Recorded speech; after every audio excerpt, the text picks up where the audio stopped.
චන්ද්‍රිකා බණ්ඩාරනායක කුමාරතුංග මහත්මිය බටලන්ද ප්‍රදේශයේ වදකාකාරයක් තිබුණේදයි සෙවීමට කොමිසමක් දැම්මා. ඊට නොයෙකුත් පුද්ගලයන් කැඳෙව්වා. මම මේ කැඳෙව්වේ සාක්ෂිකරුවෙක් ලෙස පමණයි. බටලන්ද කොමිෂන් පත් කළේ සම්පූර්ණ දේශපාලන මඩගැසීමක් අරමුණු කරගෙනයි. කොමිෂන් සභාවේ වාර්තාවේ සඳහන් වෙන වෙනත් කිසිදු කරුණක් මට අදාළ වන්නේ නැහැ. බටලන්ද කොමිෂන් වාර්තාව හංගාගෙන සිටියා කියා කිසිවෙකුටවත් චෝදනා කළ නොහැකි. 1987 වර්ෂයේදී ඉන්දු ලංකා ගිවිසුම අත්සන් කිරීමෙන් පසුව ජනතා විමුක්ති පෙරමුණ රට පුරා භීෂණයක් ඇති කිරීමට ක්‍රියා කරනු ලැබුවා.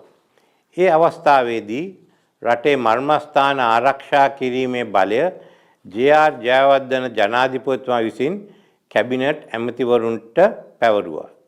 බියගම ප්‍රදේශයේ තෙල් පිරිපහදුව ඩීසල් විදුලි බලාගාරය මහවැලියේ සිට කොළඹට විදුලි බලය ලබා දෙන මධ්‍යස්ථානය වෙළඳ කලාපයේ ලෙස ආර්ථික වශයෙන් වැදගත් ස්ථාන කීපයක් තිබුණා. ඒ ප්‍රදේශය ආරක්ෂා කිරීම සඳහා හමුදා කැඳවනු ලැබුවා. ආරක්ෂා අංශවලට රැඳී සිටීම සඳහා ලංකා පොහොර නිපදවීමේ සංස්ථාවට අයත් ඒ වන විට අතහැර දමා තිබුණු ගොඩනැගිලි සහ නිවාස කීපයක් ලබා දීමට තීරණය කෙරුණි. ඒ වන විටත් ලංකා විදුලි බල මණ්ඩලයේ නිලධාරීන් එහි නිවාස කීපයක පදිංචිව සිටියා.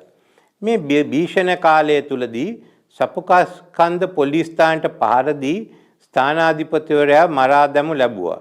ඒ අවස්ථාවේදී ආරක්ෂක නියෝජ්‍ය ඇමති රංජන් විජේරත්න මහතා මට කතා කර යුද්ධ හමුදා හා පොලිස් නිලධාරීන්ගේ ආරක්ෂාව සඳහා නිවාස සංකීර්ණයේ හිස්ව පැවති නිවාස උන්ට ලබා දෙන ලෙස ඉල්ලා සිටියා. ඒ අනුව එවකට ඈවරකරු මගින් අදාළ නිවාස කැලණි පොලිස් අධිකාරී නලින් දෙල්ගොඩ මහතා වෙත පැවරීමට පියවර ගත්තා.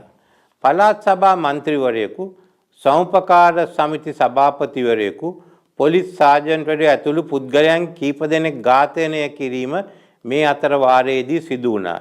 ඒ සමග තවත් පළාත් සභා මන්ත්‍රීවරයාගේ නිවසට පහර දීමක් කෙරුණා. කඩාවැටුණු ජනජීවය, ආර්ථිකය ගොඩනගමින් රටේ සාමය සහ ජාතික ආරක්ෂාව තහවුරු කිරීමට බලයේ සිටි ආණ්ඩුව විසින් කටයුතු කළා. 1994 පසුව චන්ද්‍රිකා බණ්ඩාරනායක කුමාරතුංග මහත්මිය බටලන්ද ප්‍රදේශයේ වදකාකාරයක් තිබුණේදයි සෙවීමට කොමිසමක් දැම්මා. ඊට නොයෙකුත් පුද්ගලයන් කැඳෙව්වා. මම මේ කැඳෙව්වේ සාක්ෂිකරුවෙක් ලෙස පමණයි. ඒ වන විට මා රටේ විපක්ෂ නායකයා ලෙස කටයුතු කළා. බටලන්ද කොමිෂන් පත් කළේ සම්පූර්ණ දේශපාලන මඩගැසීමක් අරමුණු කරගෙනයි. නමුත් ඒ උත්සාහය සාර්ථක වුණේ නැහැ. වාර්තාවේ තීරණවල මා සම්බන්ධයෙන් සඳහන් කර තිබෙන්නේ ඇමති හැටියට පොලිස් අධිකාරිවරයා මගින් පොලිස් නිලධාරීන්ට නිවාස දීම නිවැරදි නොවන බවයි. එහි නියම ක්‍රමවේදය විය යුත්තේ පොලිස්පතිවරයාට නිවාස බාර දී ඒ හරහා අදාළ නිලධාරීන්ට පැවරීමයි. මේ ක්‍රියාකාරීකම නිසා මමත් නලින් දෙල්ගොඩ මහතාත් වක්‍රකාරයෙන් වගකිය යුතු බව කොමිෂන් වාර්තාවේ සඳහන් වෙනවා. කොමිෂන් සභාවේ වාර්තාවේ සඳහන් වෙන වෙනත් කිසිදු කරුණක් මට අදාළ වන්නේ නැහැ. ජනතා විමුක්ති පෙරමුණ 1988-90 කාලයේ කළ ත්‍රස්තවාදී ක්‍රියා රාශියක් ගැන කොමිෂන් වාර්තාවේ තීරණ සමාපatti නිරීක්ෂණ වලට දැක්වෙනවා. එහි පසුබිමත් කියවෙනවා. ජනතා විමුක්ති පෙරමුණ කළ දරුණු ත්‍රස්ත ක්‍රියා ගැන කොමිෂන් වාර්තාවේ 3 වැනි පරිච්ඡේදයේ දීර්ඝ වශයෙන් කරුණු සඳහන් වෙනවා. මුළු ඉතිහාසයම එහි ඇතුළත් කර තිබෙනවා.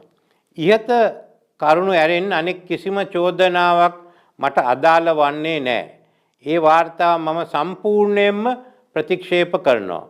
බටලන්ද කොමිෂන් වාර්තාව හංගාගෙන සිටියා කියා කිසිවෙකුටවත් චෝදනා කළ නොහැකි. වර්ෂ 2000 දී පාර්ලිමේන්තු සැසි වාර්තාවක් හැටියට එය තිබුණා. නමුත් කිසිවකුත් ඒ සම්බන්ධයෙන් විවාද කිරීමට ඉල්ලීමක් කරේ නැහැ. අඩුතරමින් ජනතා විමුක්ති පෙරමුණවත් එවැනි ඉල්ලීමක් කළේ නැහැ. බොහෝ දෙනෙක් වාර්තාව පිළිගත්තේ නැහැ. ඒ නිසා පාර්ලිමේන්තුවේදී විවාද කිරීමට පියවර නොගත් බව අපට විශ්වාස කළ හැකියි. මෙතෙක් බලයට පත් වූ කිසිදු දේශපාලන පක්ෂයක් මේ වාර්තාව හරහා පටු දේශපාලන වාසි ලබා ගැනීමට කටයුතු නොකළ බවද කිය යුතුයි. ඒ වගේම පාර්ලිමේන්තු සැසි වාර්තාවක් අවුරුදු 25කින් පසුව පාර්ලිමේන්තුවේ විවාද කිරීමේ කිසිම සම්ප්‍රදායක් මේ රටේ අනික් පාර්ලිමේන්තුවලවත් නැහැ.